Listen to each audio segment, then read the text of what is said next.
Hello there, this is Karanveer Saharan and I am going to teach you agronomy. And in this part, we are discussing about the relation between GIS and precision agriculture. अब एक बात clear हो जाए कि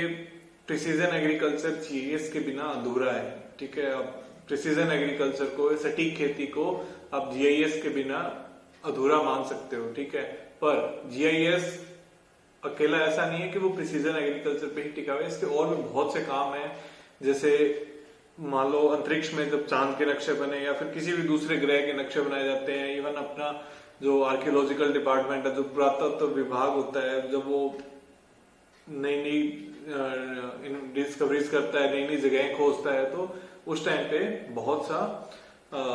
role, जो major role होता है वो GIS का होता है। पर अब हम बात करते हैं GIS और प्रिसीजन एग्रीकल्चर की। अब प्रिसीजन एग्रीकल्चर की बात करें तो जो आपके पास कंपोनेंट्स आते हैं, ठीक है, GIS अदर देन GIS, जैसे आपका रिमोट सेंसिंग हो गया,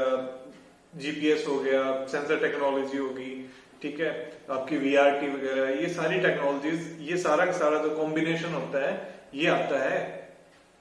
GIS को कंप्लीट करने के लिए, ठीक है। GIS क्या करता है, उसके बाद में वो सारी जो इंफॉर्मेशन आती है उसको एनालाइज करता है, उसको देखता है, उसको इंटरप्रेट करता है और उसको एक अच्छी तरह समझे जाने वाले फॉर्मेट के अंदर, जो हम समझ सकें। अगर मुझे बाय ग्राफ समझ आ रहा है, या फिर मुझे बाय इमेजेस समझ आ रहा है, या फिर मुझे ऐसे नक्शे बना के वो चीज समझ आ रही है, या फिर जिस भी फॉर्मेट में, ठीक है। ये मैं जैसे कल वाली वीडियो में भी बताया था आपको, इससे पहले वाली वीडियो में भी था, ठीक है। किसी भी फॉर्मेट में मुझे उस जानकारी को, उस डाटा को समझना हो तो मैं उसे समझ सकता हूं। ये काम होता है सारा का सारा GIS का। तो अब हम बात करते हैं GIS और प्रिसीजन एग्रीकल्चर के आपस के तालमेल की, इनके आपस में बॉन्डिंग है, या फिर जैसा भी इनका आपस में जो हम काम कर रहे हैं। तो सबसे जो पहली चीज है वो है कि जब हमारे पास इतनी टेक्नोलॉजीज आ गई, इतने सर्वर्स आ गए, या फिर इतनी हमारे पास तकनीकें आ गई कि हम खेती को एक दूसरे स्तर पे लेके चले गए। दूसरे स्तर यानी कि हम खेती को अब केवल हम जमीन से जुड़े नहीं रहे, अब हम अंतरिक्ष से भी खेती कर रहे हैं, ठीक है। अंतरिक्ष से भी हम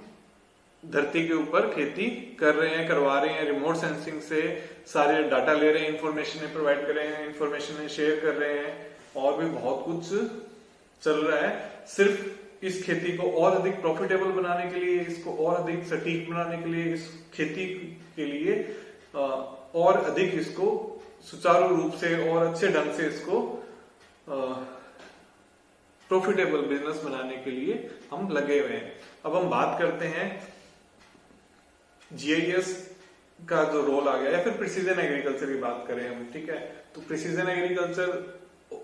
में जब से GIS आया है, तब से एक बहुत बड़ा लाभ तो ये हुआ है कि हम हमारे जो साइट स्पेसिफिक क्रॉप मैनेजमेंट था, ठीक है, एक नया कंसेप्ट आया है हमारे पास साइट स्पेसिफिक क्रॉप मैनेजमेंट का। उसमें क्या होता है कि हर एक पर्टिकुलर साइट पे, ठीक है, अगर मान लो आपका 1 हेक्टेयर खेत है, या फिर बड़े खेत है, या फिर जो भी आपका जैसे फील्ड है, ठीक है, उसमें एक कोने में बहुत अच्छी फसल हो रही है, दूसरे कोने में हो सकता है कि थोड़ी फसल के अंदर खराबी आ रही हो, या फिर एक पर्टिकुलर एक टाइप की फसल नहीं हो पा रही हो। मान लो आपकी लेग्यूम क्रॉप्स वहां पे अच्छी नहीं हो रही हैं, पर दूसरी सीरियल क्रॉप्स है उस एरिया में अच्छी हो रही हैं, ठीक है। तो ये जितना भी जो भी भेदभाव आता है, ठीक है, जो प्लांट्स का उस एरिया के प्रति जितना भी भेदभाव आता है, उस सारे को जो मैनेजमेंट की जाती है उसकी, कि किस तरीके से उसको और अच्छे बेहतर उसके विकल्प लिए जाए, या फिर उसको और अच्छे तरीके से उसको समझा जाए। तो ये सारा काम होता है हमारा GIS की मदद से, ठीक है। इसके बाद हमारा जो नेक्स्ट प्रिसीजन एग्रीकल्चर, ठीक है, और क्या क्या फायदा मिलता है हमें GIS की मदद से। जो सबसे पहला और सबसे बड़ा फायदा हो गया वो तो एक तो हो गया आपका जो आपके रिसोर्सेज हैं, जितने भी रिसोर्सेज हो गए, आप सोर्सेज हो गए, ठीक है, उनको और अच्छे तरीके से, बेहतर तरीके से आप उनको मैनेज कर पाते हो, ठीक है। आपकी जैसे सॉइल होगी, ठीक है, आपका बेस हो गया एग्रीकल्चर का, और एक टाइप का रिसोर्स हो गया, ठीक है। अब सॉइल को आप कैसे मैनेज कर पाओगे? सॉइल को मैनेजमेंट करने के लिए जब आप प्रिसीजन एग्रीकल्चर कर रहे हो तो उस टाइम पे एक चीज ध्यान रखने वाली होती है कि आप बहुत ही लिमिटेड अमाउंट में, एक सीमित मात्रा में ही चीजों का उपयोग कर रहे हो, ठीक है। आप जो आपके रिसोर्सेज है उनका दोहन नहीं कर रहे हो, उनको ओवर यूटिलाइज नहीं कर रहे हो, ठीक है। इससे क्या होता है कि जो सॉइल की हेल्थ होती है वो और भी अच्छे बेहतर तरीके से मेंटेन हो जाती है, ठीक है। उसकी बेटर स्टेबिलिटी आ जाती है, सॉइल के अंदर जो ऑक्सीजन होती है या फिर सॉइल का जो इकोसिस्टम होता है अंदर का, उसका जो बैक्टीरियाज का फंगस का जो अपने हेल्पफुल जितने भी उसके अंदर इकोसिस्टम हो गया रूट जोन के अंदर प्लांट्स के, वो सारा का सारा मेंटेन हो जाता है और अच्छे तरीके से रिहैब हो जाता है, उसका रिहेबिलिटेशन हो जाता है, वो और बेहतर तरीके से काम करना शुरू कर देता है। प्रिसीजन एग्रीकल्चर में जब जीआईएस इंट्रोड्यूस हुआ तो जो हमारा सबसे बड़ा जो लक्ष्य था वहां पे उस टाइम पे, जिसके लिए ये सब इतनी टेक्नोलॉजीज को खेती के अंदर इंट्रोड्यूस किया गया, तो हमारा सबसे जो मेन काम था एक था मैक्सिमम बेनिफिट करना, ठीक है। हमारी जो फसल हो रही है या फिर जो खेती कर रहे हैं या एक उसे एज ए बिजनेस लेके चले तो मैक्सिमम बेनिफिट करना, उसका मैक्सिमम ईल्ड या फिर एक मैक्सिमम उत्पादन लेके आना, ठीक है। रिसोर्सेज को संभाल के रखना वहां के, ठीक है। तो ये सारी चीजें हमारे पास एक बंडल के रूप में हमारे पास बल्क में एक जिम्मेवारी आ गई थी कि अगर हम if we are shifting to precision agriculture, तो ये सब सारी चीजें हमें देखनी पड़ती हैं ताकि हम इसको लंबे समय तक चला सकें, जो हमारे खेत हैं इनको आगे आने वाली पीढ़ियों के लिए बचा सकें या फिर और इसको और बेहतर तरीके से मैनेज कर सकें। जो आपकी जीआईएस टेक्नोलॉजी होती है, ये आपके जो खेत के अंदर या फिर उस जगह पे जितने भी छोटे से बड़े से जो चेंजेस आते हैं, ठीक है, जो आपकी लोकल लेवल पे या फिर उस एरिया में जो भी चेंजेस आते हैं, चाहे वो मौसम को लेके हो, पानी के बदलाव को लेके हो, ठीक है। अगर मान लो खारा पानी आ गया या फिर जिस भी तरीके का पानी या फिर वहां की सॉइल होगी, ठीक है। सॉइल किसी भी टाइम पे मान लो एसिडिक हो रही है या फिर अगर बेसिसिटी की तरफ ज्यादा जा रही है या फिर उसमें जो जो परिवर्तनशीलताएं आ रही है, ठीक है, हर चीज को लेके तो उसका मैनेजमेंट भी और अच्छे तरीके से किया जा सकता है। तो इससे क्या होता है कि जो हमारी जो सॉइल का मैनेजमेंट है, ठीक है, मान लो कि अगर सॉइल का हमें पहले पता चल रहा है कि उसके अंदर एसिडिटी बढ़ने लगी है या फिर उसके अंदर उसका जो पीएच लेवल है वो अल्टर होने लग गया है, तो हम शुरू से ही उसको कंट्रोल करके चल सकते हैं। हमारे पास पहले ही सूचना मिल जाएगी कि जो आपकी क्रॉप है वो किस तरीके से रिस्पॉन्ड करेगी आने वाले टाइम में, तो उसको अभी सुधारने के लिए हमें पहले ही मौका मिल जाता है। या फिर जो आपके सेंसर्स होते हैं वो उनका जो सजेशन होता है वो इसी हिसाब से सजेस्ट करने लगते हैं कि सॉइल हेल्थ को भी वो ध्यान में रखने लग जाते हैं, ठीक है। इस तरीके से जीआईएस प्रिसीजन एग्रीकल्चर में और अच्छी भूमिका निभाता है। अब जो प्रिसीजन एग्रीकल्चर है हमारा, ठीक है, प्रिसीजन एग्रीकल्चर को हमने जीआईएस के साथ इसलिए इंट्रोड्यूस किया था ताकि हमारे पास ये सुनिश्चित हो सके, हमारे पास एक बेटर इंफॉर्मेशन आ सके हमारे पास, या फिर हमें ऐसे कमांड्स मिल सके जो हमें कह सकें कि इस टाइम पे ये करना है, इस टाइम पे हमें फसल में इस तरीके का प्रबंधन करना है, ठीक है। उससे क्या बेनिफिट हुआ हमारा, जो सबसे बड़ा बेनिफिट था वो हम फसल को लेके किस तरीके से हम सही काम सही तरीके से सही जगह पे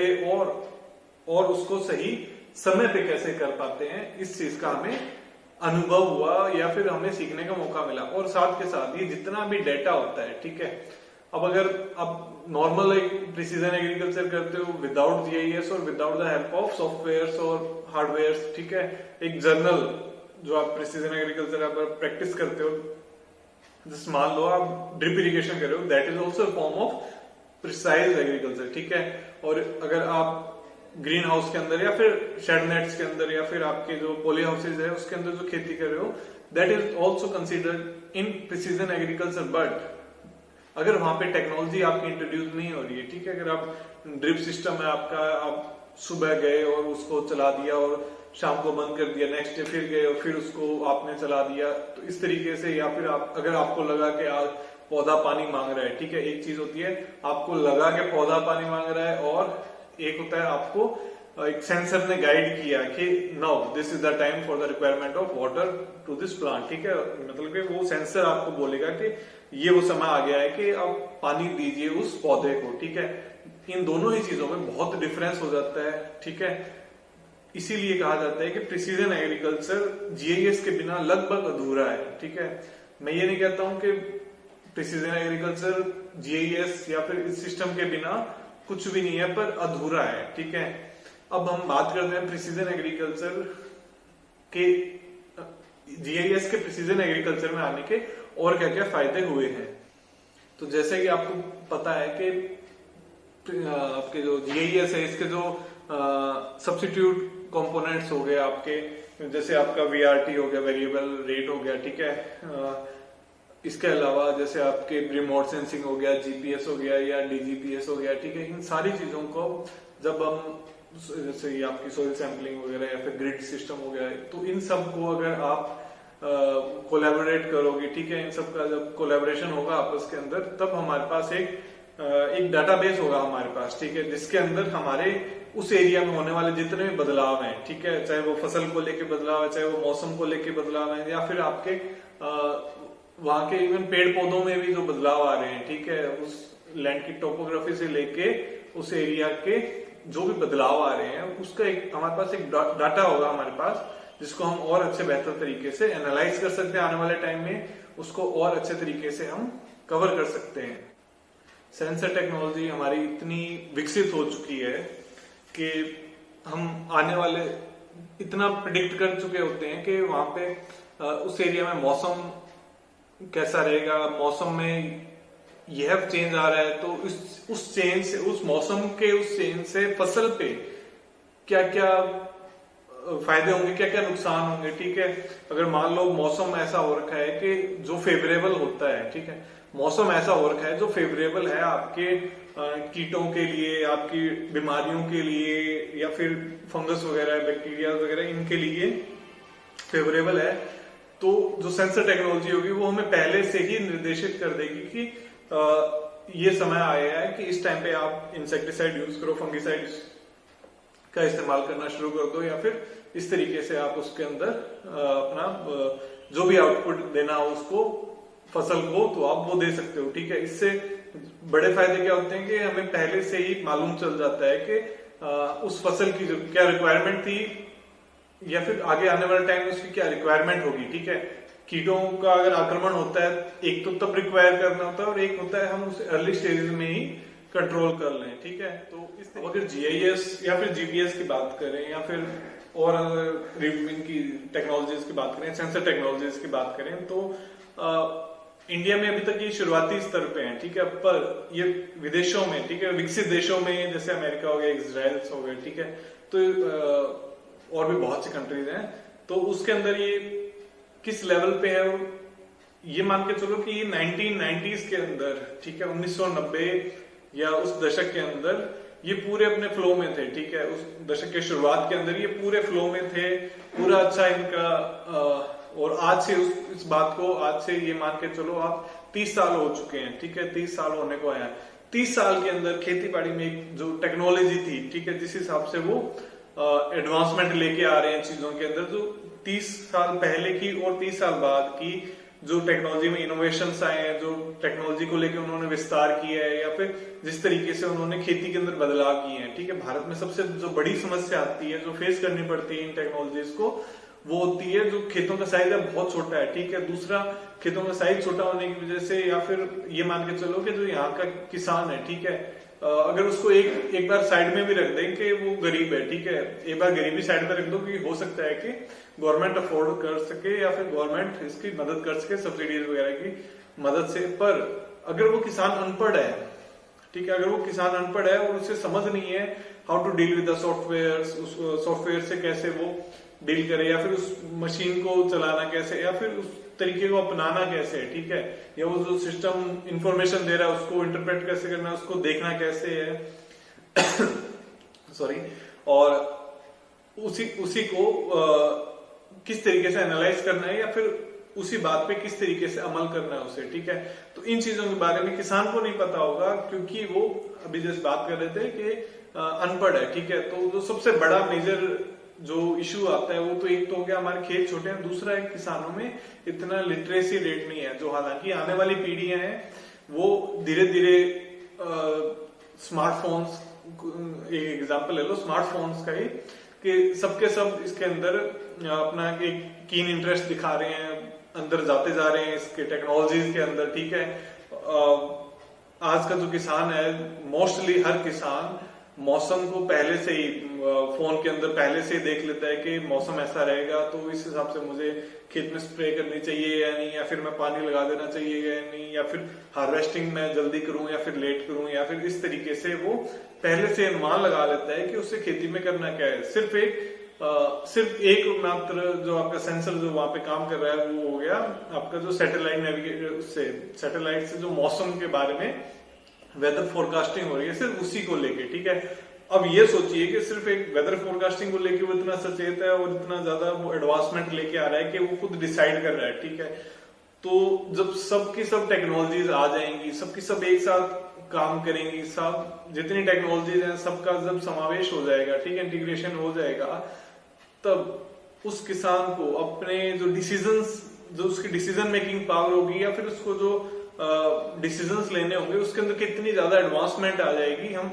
उसके बारे में हम कल्पना भी नहीं कर सकते, ठीक है। विदेशों में जो किसान होते हैं जैसे वर्ल्ड रिकॉर्ड्स बनाते हैं, ठीक है, वर्ल्ड रिकॉर्ड्स फसल कितनी ज्यादा ली है प्रति हेक्टेयर, सबसे ज्यादा फसल का, या सबसे बड़ी मशीनों का, या फिर सबसे तेज कटाई का, बिजाई का, या इस तरीके से, ठीक है, वो वर्ल्ड रिकॉर्ड्स बना रहे हैं। मतलब कि वो अपनी उस श्रेणी के अंदर सर्वश्रेष्ठ हैं, इस धरती के ऊपर वो सर्वश्रेष्ठ हो चुके हैं, ठीक है। तो इस तरीके की जो एडवांसमेंट है वो इंडिया में भी चाहिए, ठीक है, और इंडिया में बिल्कुल जरूरत है इस चीज की। और ये चीज कब तक नहीं आएगी, कब तक इंप्लीमेंट नहीं होगा, तब तक जब तक यहाँ का जो सिस्टम है इसके अंदर एक थोड़ा सा सुधार ना आ जाए। अब खेतों का जो आकार है, सिर्फ आपके जो पंजाब, हरियाणा, राजस्थान और जो ये वाला बेल्ट है इसको छोड़ के बाकी जितने भी इंडिया में जितना भी एरिया है, ठीक है, मोस्टली आपका जो रेनफेड एरिया हो गया या फिर, तो उसके अंदर सारा जो खेतों का आकार है, साइज है, बहुत छोटा है, ठीक है। यहाँ पे अगर मान भी लिया जाए कि खेतों का साइज बड़ा कर दिया जाएगा, पर जो नॉलेज है किसान को वो सबसे इंपॉर्टेंट रोल प्ले करती है। तो अब हम बात करते हैं जो इसके बेनिफिट्स हैं, ठीक है, जो जीआईएस के प्रिसीजन एग्रीकल्चर में आने के जो बेनिफिट्स हैं हम उसकी बात करते हैं। सबसे जो बड़ा बेनिफिट है प्रिसीजन एग्रीकल्चर और जीआईएस के इंटीग्रेशन का वो होता है कि समय से पहले ही, ठीक है, या फिर एक बहुत ही प्रभावी तरीके से हम पहले ही प्रिडिक्ट कर लेते हैं कि आगे आने वाले टाइम पर फसल के अंदर या फसल के साथ में या फिर फसल को लेके क्या क्या बदलाव करने हैं या फिर किस तरीके से उसका प्रबंधन करना है, हम उसके बारे में पहले ही जान चुके होते हैं। और रिमोट सेंसिंग की बात करें तो रिमोट सेंसिंग का जो सबसे बड़ा फायदा हो गया कि हम उस खेत में जाए बिना, वहां की फसल को नष्ट किए बिना, वहां की इकोसिस्टम को छेड़े बिना, ठीक है, अगर हम बार बार जाते हैं वहां का डाटा लेने के लिए या फिर रैंडम उसी खेत में रैंडम जैसे सर्वे करते हैं, डाटा लेते हैं, उसके बजाय अगर रिमोट सेंसिंग से, चाहे हम ड्रोन से डाटा ले रहे हो, चाहे वहां पे हमने अपने सेंसर्स प्लांट किए उनसे डाटा ले रहे हो, चाहे सैटेलाइट डाटा ले रही है, ठीक है, तो उससे फायदा क्या मिलता है कि जो हमारी फसलें होती हैं, ठीक है, वो खराब नहीं हो पाती हैं, ठीक है, फसलें खराब नहीं होंगी और हमें इतना ज्यादा नुकसान नहीं सहना पड़ेगा। बार बार अगर आप फील्ड के अंदर जाते भी हो, ठीक है, तो और भी बहुत से अनावश्यक खतरे होते हैं जो उत्पन्न हो सकते हैं, जैसे कि हो सकता है आप वेक्टर हो, ठीक है, आप कोई बीमारी लेके उस खेत में जा रहे हो या फिर आप कोई खरपतवार लेके उस फील्ड के अंदर एंटर कर रहे हो, ठीक है, या फिर जो आपके चलने से जो फसल खराब हो रही है, मिल रही है, वो भी नुकसान के दायरे में आ जाती है। इसके अलावा जो सबसे बड़े बेनिफिट्स जो सामने आते हैं वो हो गया जैसे आपका आपदा प्रबंधन हो गया, ठीक है, आप डिजास्टर मैनेजमेंट पहले से ही प्लान करके चल सकते हो या फिर और उसको अच्छे तरीके से उसको इम्प्लीमेंट कर सकते हो या इम्प्रोवाइज कर सकते हो। और भी जैसे आपके पास हर चीज का एक डाटा स्टोर हो गया, ठीक है, आप उस डाटा को पिछले साल जो आपकी क्वेश्चंस थी, मान लो मौसम ऐसा था, आपकी सोइल ऐसी थी, आपके पास पानी इतना था और इस तरीके से आपने मैनेजमेंट किया, ठीक है, आपके पास एक पर्टिकुलर पूरा डाटा है एक पर्टिकुलर क्रॉप के लिए, ठीक है, तो इवन उस क्रॉप की वैरायटी के लिए भी, ठीक है, उस क्रॉप की वैरायटी ने आपको कितनी यील्ड दी, ठीक है, हार्वेस्टिंग टाइम क्या था, सोइंग टाइम क्या था, ये सारी कैलकुलेशंस आपके पास पर्टिकुलरली एक डाटाबेस बनाया है, उसके अंदर स्टोर होती है और आप उसको हर साल या फिर किसी दूसरे किसान के साथ या फिर उसको